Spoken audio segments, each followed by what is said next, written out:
उत्तर प्रदेश उपचुनाव में कैसे छिड़ गया है पोस्टर वॉर। डिटेल में आपको खबर दिखाऊंगी। सीएम योगी ने क्यों और किस पर किया चंडमुंड अटैक, ये भी आपको बताऊंगी। अयोध्या में दीपोत्सव पर निमंत्रण को लेकर यूपी में कैसे मचा है घमासान, कौन किस पर क्या लगा रहा है इल्जाम। इसके अलावा छठ पर घर जाने में लोगों को कितनी हो रही है परेशानी, इसकी भी तस्वीरें आपके सामने होंगी।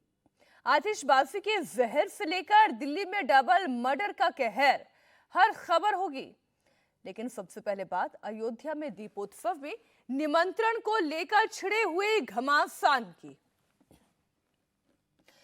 रामनगरी अयोध्या में दिव्य और भव्य दीपोत्सव का आयोजन किया गया। दीपोत्सव में कई वर्ल्ड रिकॉर्ड भी बने, लेकिन दीपोत्सव को लेकर सियासी संग्राम छिड़ा हुआ है। समाजवादी पार्टी के अयोध्या से सांसद अवधेश प्रसाद ने बीजेपी पर बड़ा आरोप लगाया। अवधेश प्रसाद का कहना है कि दीपोत्सव में उन्हें नहीं बुलाया गया। अब इस पर बीजेपी की ओर से जवाब भी आया। बीजेपी का कहना है कि अवधेश प्रसाद को पास भेजा गया था। आपको बता दें कि रामलला की प्राण प्रतिष्ठा के बाद राम मंदिर में पहली बार दीपोत्सव के दिए जलाए गए।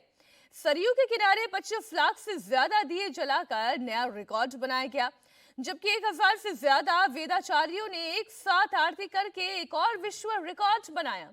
लेकिन जैसे रामलला की प्राण प्रतिष्ठा को लेकर सियासत हुई, निमंत्रण ना मिलने की बात कही गई थी, ठीक वैसे ही अब दीपोत्सव को लेकर भी सियासत गर्मा गई है।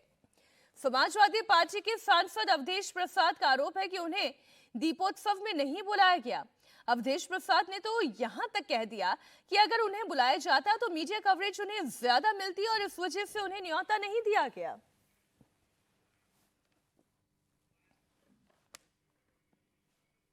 अब उन्होंने क्यों नहीं बुलाया भाई, ये उनकी सोच है, उनकी विचारधारा है।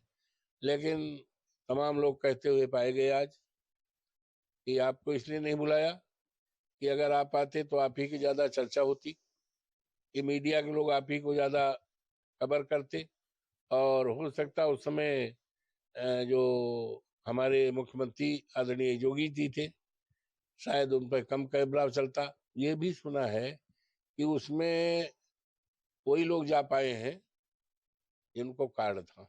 लोगों का कहना ये है कि ये था कि आप पूछेंगे तो आपका ज्यादा प्रचार होगा।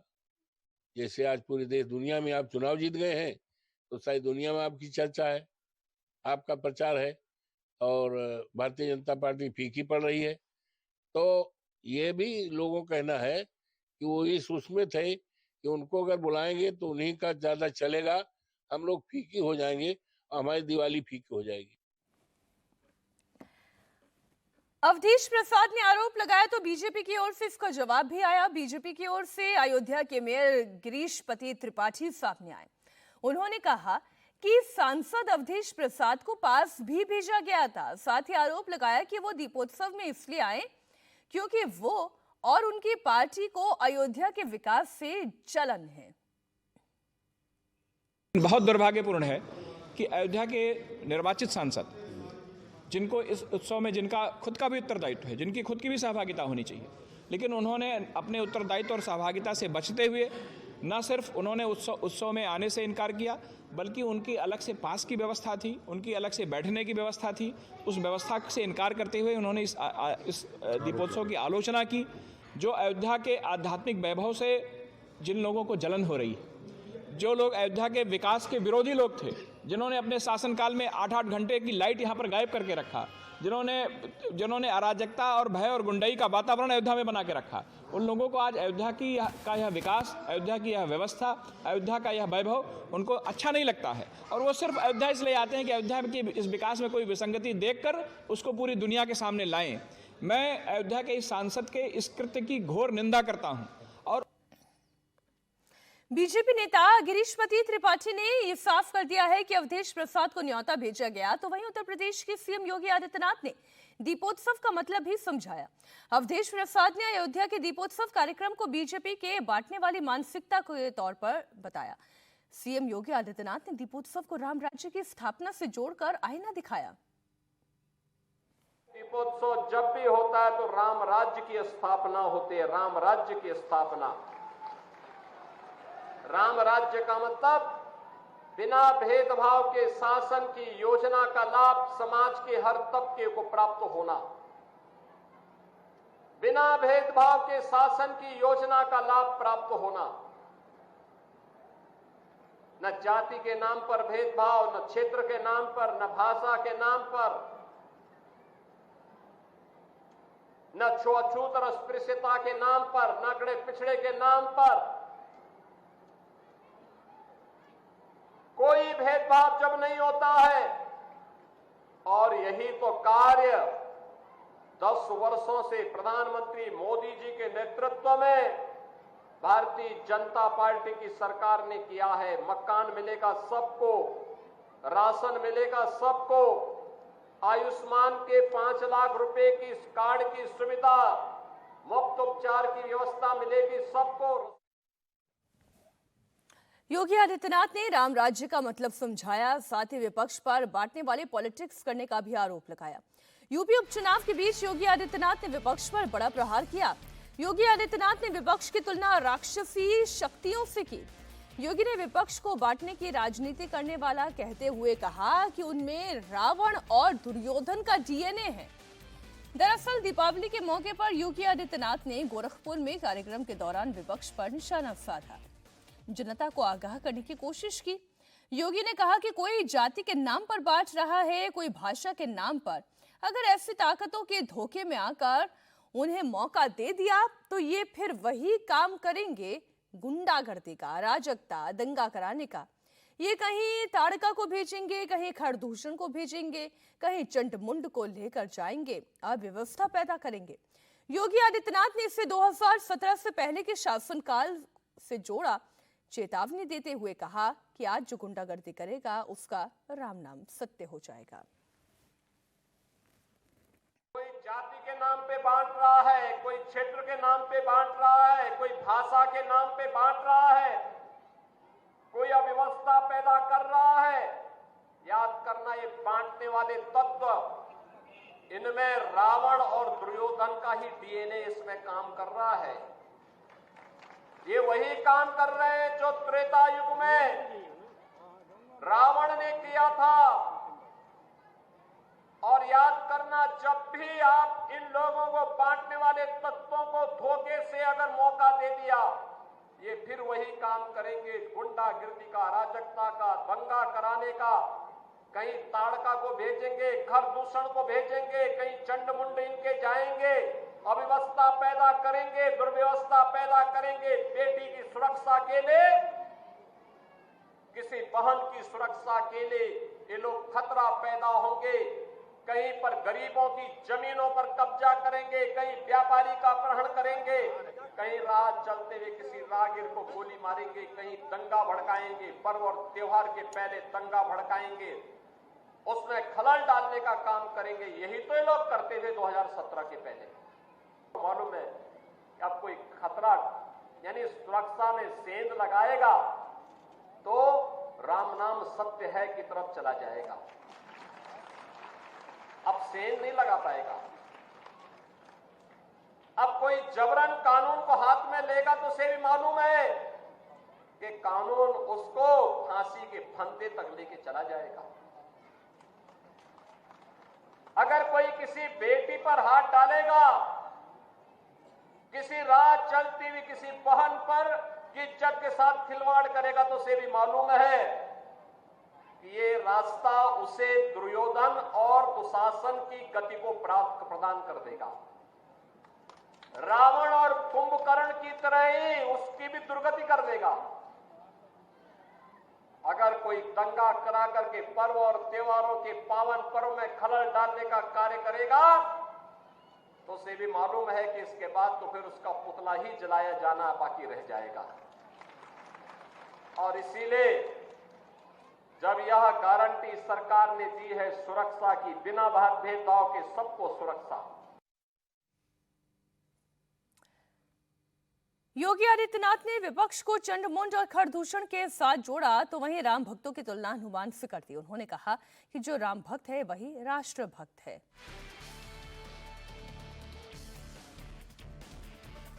सनातन धर्म मजबूत होगा तो भारत मजबूत होगा, भारत मजबूत होगा तो सनातन धर्म मजबूत होगा। अगर इनमें से कोई भी कमजोर होता है तो मान के चलिए दोनों कमजोर होते हैं। देश के दुश्मन सफल नहीं हो पा रहे हैं जो विभेद पैदा करने का कार्य कर रहे हैं, अफवाह पैदा करने का काम कर रहे हैं, गाली गलौज पे उतर करके कार्य कर रहे हैं। लेकिन अब जैसे को तैसे का जवाब तो देना ही पड़ेगा। बजरंगबली ने भी कहा था ना, जब बजरंगबली को अशोक वाटिका में फल खाने के लिए गए, रावण के राक्षस उन्हें मारने लग गए तो उन्होंने भी 2-4 को पटक दिया, उसमें से 1-2 मर भी गए। रावण के दरबार में ले गए, रावण ने पूछा कि भाई तुमने मेरे पुत्र को क्यों मार दिया, क्यों मेरे साथ के राक्षसों को मार दिया? तो हनुमान जी ने भी कहा, जे में मारे जो मुझे मारे ते में मारे, यानी जिसने मुझे मारा है मैंने उसको मारा है। परिणाम क्या हुआ? वही मर गए, मैं जीवित हूं, आपके सामने हूं। अब अगर आप भी कुछ करना चाहेंगे तो इसके बाद आगे भी होगा। बहनों और भाइयों, बजरंगबली बनिए, बजरंगबली। आदर्श राष्ट्रभक्त भी, जो राम भक्त होगा वही राष्ट्रभक्त भी बन सकता है और दुश्मन को दुश्मन की भाषा में जवाब भी दे सके। जो देश का दुश्मन है वो हमारा मित्र नहीं हो सकता, कभी नहीं हो सकता। देश का दुश्मन हम सबका दुश्मन है और यह संकल्प हम सबका दीपावली के पर्व पे होना चाहिए। उत्तर प्रदेश में 9 सीटों पर उपचुनाव होने वाले हैं, लेकिन वोटिंग से पहले अब समाजवादी पार्टी और बीजेपी में पोस्टर वॉर शुरू हो गया है। बीजेपी के बटेंगे तो कटेंगे के जवाब में एक नया पोस्टर सामने आया। समाजवादी पार्टी के दफ्तर के बाहर एक पोस्टर लगा जिस पर अखिलेश यादव की बड़ी सी तस्वीर और लिखा, जुड़ेंगे तो जीतेंगे। ये पोस्टर समाजवादी पार्टी के प्रदेश सचिव की ओर से लगवाया गया। ये पोस्टर अखिलेश यादव के घर और दफ्तर के बीच में लगाया गया है। दरअसल योगी आदित्यनाथ ने नारा दिया था, बटोगे तो कटोगे। उसके बाद बीजेपी नेताओं ने कई जगह पर पोस्टर लगाए, उसमें लिखा गया था कि बटेंगे तो कटेंगे। और इसी के जवाब में समाजवादी पार्टी ये नया पैंतरा लेकर आई है, ये नया पोस्टर है। बात वही है, बात एक होने की ही है, लेकिन वहां पर बटने और कटने की बात है, यहां पर जुड़ने और जीतने की बात है। जुड़ेंगे तो जीतेंगे, पीडीए के संग रहेंगे, इस तरीके की बातें सामने आई। उत्तर प्रदेश में उपचुनाव से ठीक पहले पोस्टर वॉर लगातार जारी है। हम इस समय लखनऊ के विक्रमादित्य मार्ग पर मौजूद हैं, जहां पर चंद कदमों की दूरी पर समाजवादी पार्टी का मुख्यालय है और चंद कदमों की दूरी पर समाजवादी पार्टी के अध्यक्ष अखिलेश यादव का आवास है। और आवास के ठीक पास, समाजवादी पार्टी के कार्यालय के ठीक पास पोस्टर लगा हुआ है, जुड़ेंगे तो जीतेंगे। विजय प्रताप यादव, प्रदेश सचिव समाजवादी पार्टी देवरिया उत्तर प्रदेश की तरफ से। लगातार उत्तर प्रदेश में पोस्टर वॉर जारी है। महाराष्ट्र की बात कर लें, उत्तर प्रदेश की बात कर रहे हैं, लखनऊ की बात कर लें, जहां से उत्तर प्रदेश की राजनीति होती है, इस तरीके के पोस्टर्स लगातार आ रहे हैं। अभी हाल ही में 2 दिन पहले समाजवादी पार्टी के दफ्तर के बाहर पोस्टर लगाया गया था, न बटेंगे न कटेंगे, ऐसे ही पीडीए का साथ लगातार करते रहेंगे। और अब की बार ये पोस्टर आना कि जुड़ेंगे तो जीतेंगे अपने आप में एहसास दिलाता है कि समाजवादी पार्टी उपचुनाव को लेकर के जबरदस्त तैयारी कर रही है और पोस्टर्स का जवाब पोस्टर्स से दिया जा रहा है। अभी देखना खासा दिलचस्प होगा कि 13 नवंबर को उत्तर प्रदेश की जनता किसके पोस्टर पर मुहर लगाती है। लेकिन उपचुनाव से पहले उत्तर प्रदेश में पूरा माहौल बन चुका है और दिवाली के तुरंत बाद सुबह सुबह समाजवादी पार्टी के दफ्तर के बाहर, अखिलेश यादव के घर के बाहर जुड़ेंगे तो जीतेंगे इस तरीके का पोस्टर लगाना बताता है कि उत्तर प्रदेश में चुनावी बिसात पूरी तरीके से सज चुकी है। दोनों ही खेमे यानी कि समाजवादी पार्टी और भारतीय जनता पार्टी उपचुनाव में एज लेना चाहती है, ज्यादा सीट जीतना चाहती है और इस तरीके के पोस्टर्स लगना इस बात की ताकीद करती है कि उत्तर प्रदेश में उपचुनाव बेहद करीब है और इसी चुनाव में ये लिटिमस टेस्ट हो जाएगा कि 2027 में कौन होगा उत्तर प्रदेश का सत्ताधीश। हमारे सहयोगी विशाल प्रताप सिंह जुड़े हुए हैं इसी खबर पर लाइव। देखिए, दोनों पोस्टर्स हमने देख लिए, बटेंगे तो कटेंगे, जुड़ेंगे तो जीतेंगे। बात एक ही है लेकिन कहने का अंदाज अलग अलग है, इतना तो समझ में आ रहा है। लेकिन अब दर्शकों को या हम यूं कहें कि वहां के वोटर्स को क्या अपील करता है, डिपेंड सब कुछ इस पर करता है। लेकिन अब तो ये खरदूषण भी आ गया है, चंड-मुंड भी आ गया है, बातें बहुत सारी हो गई हैं उत्तर प्रदेश में।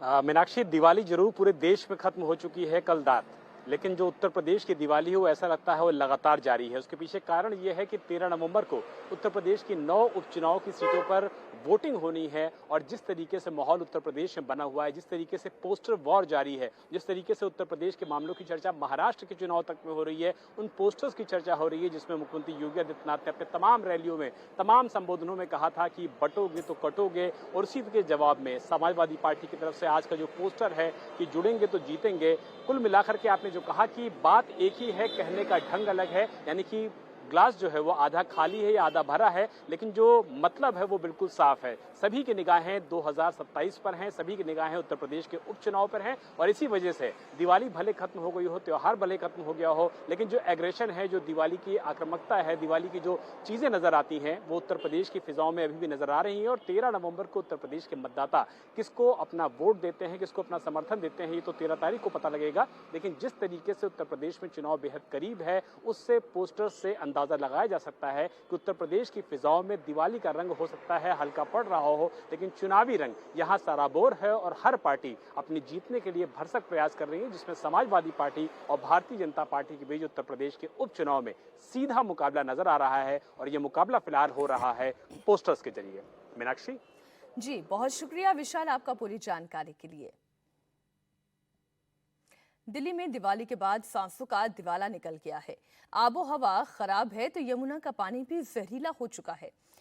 दिल्ली समेत पूरे एनसीआर में हवा दम घोटू हो गई है। लोगों को खासी परेशानी का सामना करना पड़ रहा है।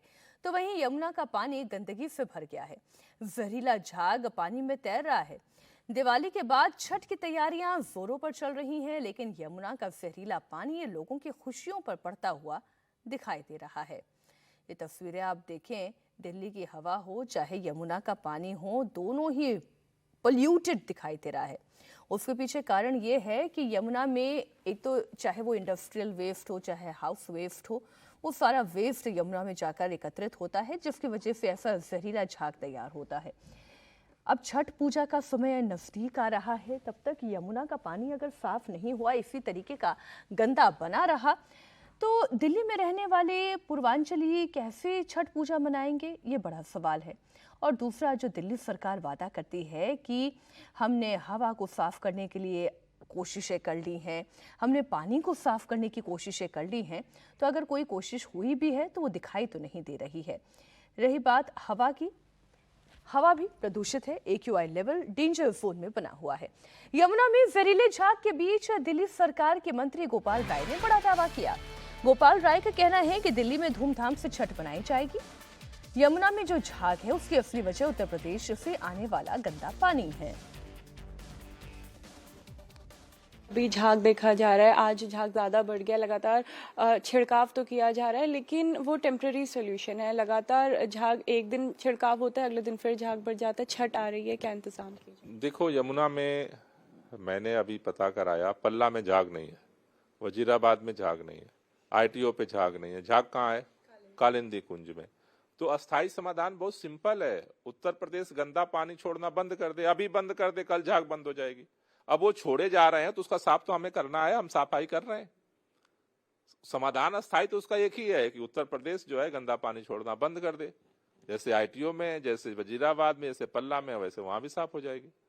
लेकिन वो छोड़ना नहीं बंद कर रहे हैं, तो हम साफ करना जारी रखे हुए हैं। धूमधाम से छठ मनाई जाएगी दिल्ली में, पिछले बार से ज्यादा, और पूरे दिल्ली में हजारों जगहों पे छठ मनाने की हम तैयारी कर रहे हैं। हमारे सहयोगी अभय पराशर इस वक्त लाइव जुड़ गए हमारे साथ। अभय, एक बात बताएं, ऐसी कौन सी सफाई है जो दिखाई नहीं देती है?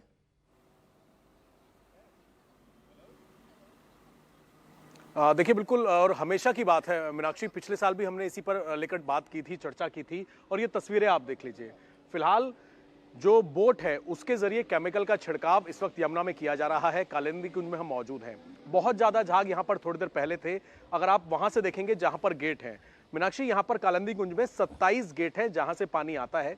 फिलहाल 1 या 2 गेट ही अक्सर चलते हैं, लेकिन 1 या 2 गेट को भी बंद कर दिया गया है। उसकी वजह यह है कि जो 1-2 गेट खुले होते हैं, अगर आप दूसरे गेट में मेरे सहयोगी अनुज अगर क्लोज करके दिखाएंगे, वहां पर कुछ पानी अभी चल रहा है। जब इंडस्ट्रियल का जो वेस्ट होता है इंडस्ट्रियों का, जब वो यहाँ प्रेशर से पड़ता है तो उसके बाद वो झाग के रूप में आगे की तरफ आता है। और यही वजह है कि अब लगातार टीवी चैनल्स पर मीडिया में खबरें दिखाई जा रही हैं, बीजेपी सवाल खड़ा कर रही है। इसी वजह से उन 2 गेट को भी बंद कर दिया गया है ताकि पानी का जो प्रेशर है वो कम हो जाए। जो कि वेस्ट आ रहा है, गंदगी आ रही है इंडस्ट्री की, आसपास कालिंदी कुंज के तमाम इंडस्ट्री हैं और वहां से वेस्ट आकर यहां पर झाग बनता है। तो इसी वजह से ये जो आप बोट देख रही हैं, ये जल विभाग की बोटें हैं जिन्हें दिल्ली सरकार ने यहां पर बुलाया है। और यहां पर देखिए जो छिड़काव किया जा रहा है, अलग अलग तरीके का छिड़काव जो है बोट के जरिए इन झागों पे किया जा रहा है ताकि झाग किसी तरीके से बंद हो जाएं। और यहां पर 7 तारीख से पहले ही जो पूर्वांचल के लोग यहां पर रहते हैं वो यहां पर आना शुरू हो जाएंगे छठ मनाने के लिए। लेकिन कितनी मैली इस वक्त यमुना नजर आ रही है। झाग फिलहाल कम नजर आएंगे क्योंकि सुबह से यहां पर छिड़काव जारी है, केमिकल के जरिए यहां पर छिड़काव किया जा रहा है। ये अस्थायी एक सॉल्यूशन अच्छा, ये है। बताइए गोपाल राय जो बात कह रहे थे तरफ अभय कि ये यूपी से आ रहा पानी है, इसी वजह से गंदगी होती है, तो क्या वाकई में केवल एक यही कारण है कि उत्तर प्रदेश से आने वाला पानी यहाँ की यमुना को गंदा कर रहा है, या फिर दिल्ली का भी जो इंडस्ट्रियल वेस्ट है, जो केमिकल वेस्ट है या फिर हाउस वेस्ट है, उसका भी ड्रेनेज यमुना को गंदा करता है? देखिए मीनाक्षी, जिस तरीके के बयान है ये राजनीति है अपने में, क्योंकि कालिंदी कुंज के बिल्कुल पास सामने आप देखेंगे तो आपको उत्तर प्रदेश का बॉर्डर नजर आएगा, वहां से नोएडा शुरू हो जाता है। तो आरोप है, हालांकि यूपी सरकार इसमें दिल्ली सरकार पर आरोप लगाती है, दिल्ली सरकार यूपी सरकार पर आरोप लगाती है, लेकिन हकीकत यह है कि इंडस्ट्री दोनों तरफ ही मौजूद है। चाहे हम नोएडा की बात करें या फिर कालिंदी कुंज के आसपास के इलाकों की बात करें, यहां पर तमाम तरह की इंडस्ट्री है जहां का वेस्ट सीधा यमुना में आकर मिलता है। लेकिन अगर हम बात करें कि ये पहली बार नहीं है, सालों से ऐसा होता आया है, लेकिन छठ से 2-4 दिन पहले इस तरीके का केमिकल का इस्तेमाल यहां पर किया जाता है और फिलहाल बोट यहां पर लगा दी जाती है। साल भर दोनों ही अगर हम स्टेट की बात कर लें तो सरकार क्या करती है उस पर कोई ध्यान नहीं देता है। कुछ लोग यहां पर मौजूद हैं, छठ की तैयारियों को देखने यहां पर आए हैं। क्या नाम है, कहां से हैं आप? मेरा नाम लवलेश कुमार है। कहां से रहने वाले हैं? मैं बिहार का रहने वाला हूँ, गया का। तो छठ की तैयारी आप देख रहे हैं यहाँ पर यमुना का हाल, क्या बोलना चाहेंगे यमुना को देखकर? सर यमुना काफ़ी गंदी नज़र आ रही है। मतलब अब देखिए दोनों सरकार तैयारियों का मिलकर जो हाल देखने आया है वो बेहाल ही होने जा रहा है, इसमें कोई दो राय नहीं। अब है, बहुत शुक्रिया आपका पूरी जानकारी के लिए।